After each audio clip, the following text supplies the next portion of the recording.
መጽሐፈ መሳፍንት ምዕራፍ 13 የእስራኤልም ልጆች በእግዚአብሔር ፊት እንደገና ክፉ ሥራ ሠሩ። እግዚአብሔርም በፍልስጤማውያን እጅ 40 ዓመት አሳልፎ ሰጣቸው። ከዳን ወገድ የሆነ ማኑሄ የሚባል አንድ የጾርዓ ሰው ነበር። ሚስቱም መካን ነበረች፣ ልጅም አልወለደችም። የእግዚአብሔርም መልአክ ለሴቲቱ ተገልጦ እንዲህ አላት፣ እነሆ አንቺ መካን ነሽ፣ ልጅም አልወለድሽም። ነገር ግን ትጸንሻለሽ፣ ወንድ ልጅም ትወልጃለሽ። አሁንም ተጠንቀቂ፣ የወይን ጠጅን የሚያሰክርም ነገር አትጠጪ፣ እርኩስም ነገር አትቢ። እነሆ ትጸንሻለሽ፣ ወንድ ልጅም ትወልጃለሽ።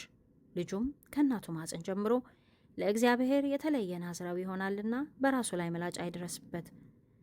እርሱም እስራኤልን ከፍልስጤማውያን እጅ ማዳን ይጀምራል።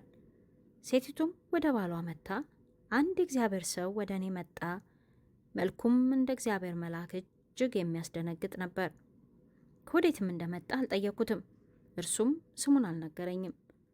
እርሱም እነሆ ትጸንሻለሽ፣ ወንድ ልጅም ትወልጃለሽ፣ ልጁም ከእናቱ ማፀን ጀምሮ እስኪሞት ድረስ ለእግዚአብሔር የተለየ ናዝራዊ ይሆናልና አሁን የወይን ጠጅ የሚያሰክርም ነገር አትጠጪ፣ እርኩስም ነገር አትብይ አለኝ ብላ ተናገረች።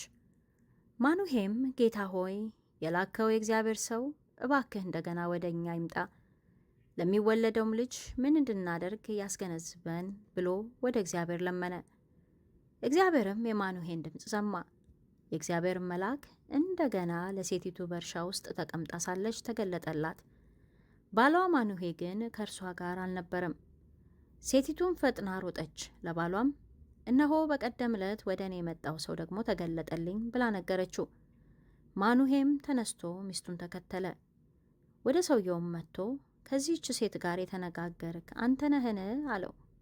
እርሱም እኔ ነኝ አለ። ማኑሄም ቃልህ በደረሰ ጊዜ የልጁ ሥርዓት ምንድን ነው? የምናደርግለትስ ምንድን ነው? አለው።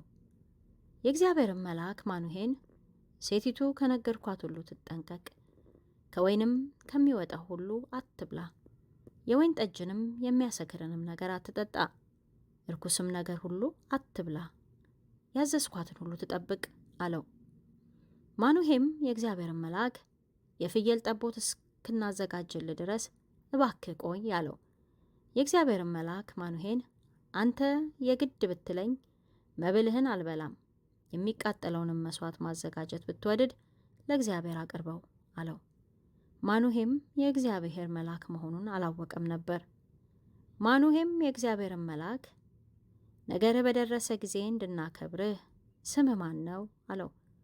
የእግዚአብሔርን መልአክ ስሜ ድንቅ ነውና ለምን ትጠይቃለህ? አለው። ማኑሄም የፍየሉን ጠቦትና የእህሉን ቁርባን ወስዶ በድንጋዩ ላይ ለእግዚአብሔር አቀረበው። መልአኩም ታምራት አደረገ። ማኑሄና ሚስቱም ይመለከቱ ነበር። ነበልባሉም ከመሰዊያው ላይ ወደ ሰማይ በወጣ ጊዜ የእግዚአብሔር መልአክ በመሰዊያው ነበልባል ውስጥ አረገ።